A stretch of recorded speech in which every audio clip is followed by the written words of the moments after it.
Check.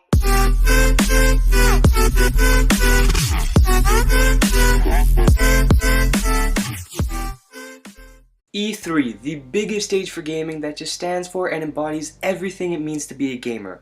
Awesome new games, real passion about the future, and being too awkward to properly speak to other human beings. What up, guys? Thank you for having me, EA. If you guys don't know who I am, my name is Jesse Wellens, and I am a YouTube creator. So I am here to talk about Need for Speed Payback. If you guys didn't know, Need for Speed Payback,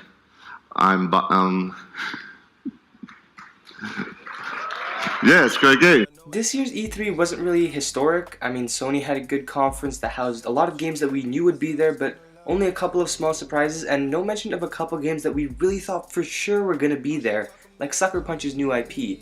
Microsoft had Xbox One X, but that still lacks any hard-hitting exclusives that can match the PS4's Uncharted 4, The Last of Us, Horizon Zero Dawn, or even Nier Automata. Not to mention the majority of their exclusives can also be found on the PC, which takes away the only real incentive that PC gamers have for buying a console. Ubisoft kinda stole the show with a pretty good presentation and a ton of new stuff, including a new entry in a beloved game, but then Bethesda had a pre-made video with only 2 cool announcements, and EA... well, let's talk about EA. They did have this interesting new co-op game in A Way Out that seemed really cool, and of course they had the benefit of having Star Wars Battlefront 2 on stage, but their conference just seemed a little... meh. Putting aside Jesse Wellens' beautiful performance, to talk about Need for Speed Payback. Okay, I'm sorry, I shouldn't be ragging on the guy. I also get stage fright, and I'm pretty sure his teleprompter also screwed up or something, but regardless, EA's conference seems to be destined to be average for all eternity, and the #1 reason is their emphasis on sports games. Don't get me wrong, I'm a huge fan of sports games, but it doesn't really entice all too many gamers, especially on the E3 stage. I never really got into Madden, but I'm a big NBA 2K fan, although obviously that's not EA, but still, sport ball and all that. And I also have both FIFA and NHL 16, although, don't tell anyone this, but I haven't actually ever played NHL 16. But anyways, I am a sports fan in real life, and I've been on a couple school teams, and I do passively enjoy sports video games, whether they be from 2K or EA, but it's gotten to a point where even when they stick my favorite player on the front of the cover, I still kind of need to actively avoid the newest title, because I'll end up feeling ripped off.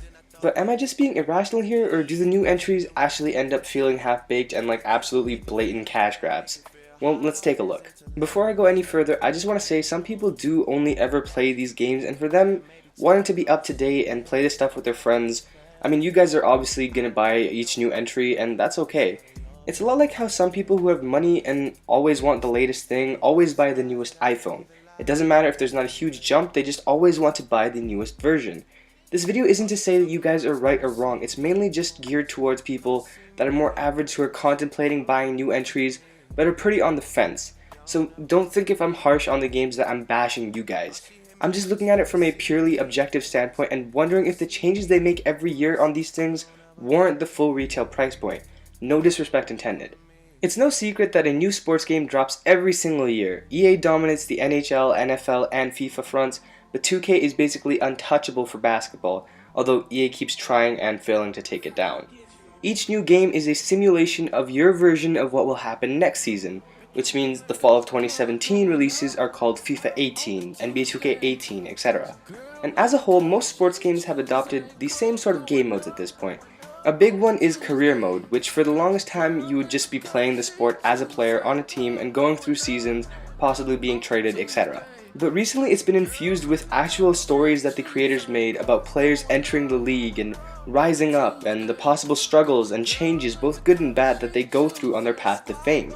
Some, like FIFA, have decided to make each career title a sequel, or at least that's what they're doing with this next entry, taking the same character and continuing his story. And this is a little sneaky because to people passionate about the story mode who didn't buy FIFA 17, they might be tempted to grab that now so they can understand 18's story. Others, like the 2K series, are more self-contained, and have ranged from low-key outings of being drafted and going throughout your life as an NBA star, managing things here and there, to a soap opera with over-the-top drama, extremely cringy writing, and so much personal dilemmas, you forgot this was even about basketball. Madden is also implementing one this year, and while it seems like this can sometimes work out well and other times it's a bit of a disaster, it's a good thing that sports games are at least trying to make sure every new entry has something that seems worthwhile, at least on the surface. The career modes are probably the things that see the most change from year to year, but it's really just changes in the cutscenes and the stuff around the same core game. In all these games, you also get modes where you can manage teams as a general manager or create your own team from the ground up. Most of these game modes are not changed up a bit, and they're just updated from title to title. You get them more because they exist, and if you didn't have them, you'd be behind, not because they're massive improvements every single time. I mean, that's just how the story goes for most game modes. I guess you do have some larger additions every few years, like how 2K fully fleshed out some of the blacktop stuff, and I'm sorry that I keep coming back to 2K, it's just the one I'm most familiar with. But in general, regardless of which games play better, most sports games are structured and changed up in similar ways, so it shouldn't really matter much. But regardless, it seems like everything that's done is pretty much done in small increments. Even the gameplay, which is obviously the core of the games, is only slightly tweaked from entry to entry. And yeah, I know, I get it, it's a sports game, so how much can you really change, but still, there are just some button changes on occasion, the graphics are slightly improved, there's some smarter AI, and maybe a couple different moves and animations are different, but that's really it. And if you think to yourself, wow, that sounds an awful lot like something you could find in a patch or an update, you're exactly right.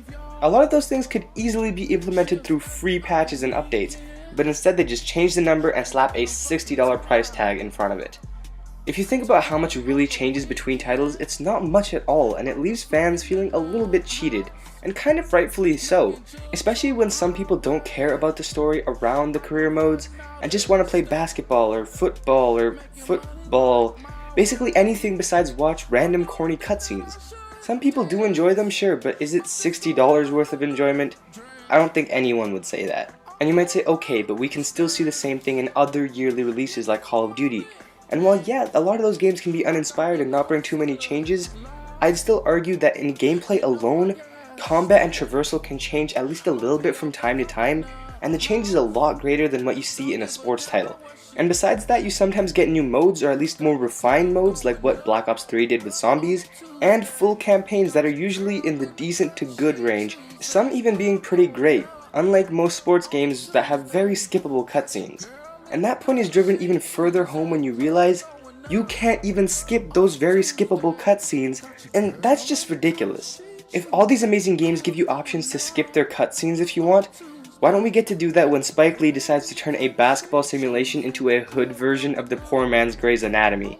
I just wanted to shoot an orange sphere into a hoop on my TV using a plastic machine, without having to worry about my sister's beef with my girlfriend, who's a model but is kind of weird looking in the game, even though in real life she's pretty attractive. But anyways, I don't care about this random agent or this dude who sort of ruined my life but then died. And why is my nickname based on the fact I kicked my mom a few times when I was in the womb? I just wanted to throw this ball into that orange circle. Is that too much to ask? Wow, I had way more pent-up aggression for this than I thought. Okay.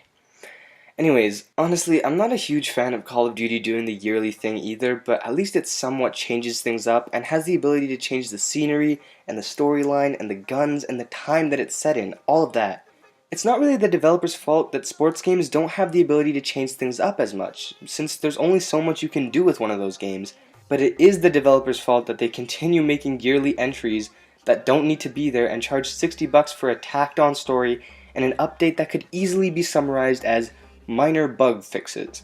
And yeah, I know it does sometimes go a little bit further than that, and people work hard on the new entries, and I don't want to bash them for that. And besides, when you can get away with selling a new game every single year and people don't get tired of it, in terms of personal gain, there's really no incentive to be particularly user-friendly here. But still, even hardcore fans realize that the overall package, while they'll certainly buy it, is kind of a rip-off. If companies did want to be more user-friendly, they'd probably release a new game every, say, 3 years, with updated graphics and a new, well-conceived story. And then with that, rolled out big annual patches and updates that would effectively do the same thing as a new title today. Because to me, about 90% of the stuff that they add is the same stuff you kind of get for free in most other games. Even if you were to compare these games like I did earlier to iPhones, at least with those, the outside casing is different, the screen's always improved, there's waterproof technology and increased camera capabilities, all that stuff. Sports games are the equivalent of if the iPhone 8, 9, and 10 and onward were all the exact same as the iPhone 7, but with a software update. and one you couldn't even get on a previous version of the phone. Yeah, it'll run faster and work a bit better, but that's it. You're buying the gaming equivalent for a software update for 60 bucks. Look, I don't want to be negative because, like I said, I am a sports fan, and I am a sports game fan. And I know a lot of people exclusively play some of these sports games and really enjoy them, so I don't want to just rant and point fingers here.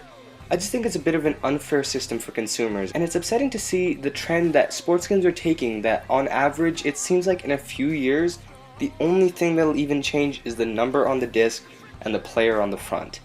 In my opinion, if you're on the fence about buying a new iteration of any sports game, the general rule of thumb is you probably shouldn't if you have the last one, and I'd still think twice if you had one from 2 years prior. Some entries will stand out in the crowd and have something extremely unique and an all-new game mode or a story worth caring about or something, but most just don't have that going for them. What do you guys think? Am I being way too harsh on these titles, or did I voice the exact thoughts you had on the subject? Let me know in the comments below, and as always, if you liked the video, go ahead and leave a like. Subscribe to me if you haven't already. If everything goes according to plan, you guys are getting a new Under the Influence episode and another parody in the next few days, so watch out for those, and until next time, this has been AAA, signing off.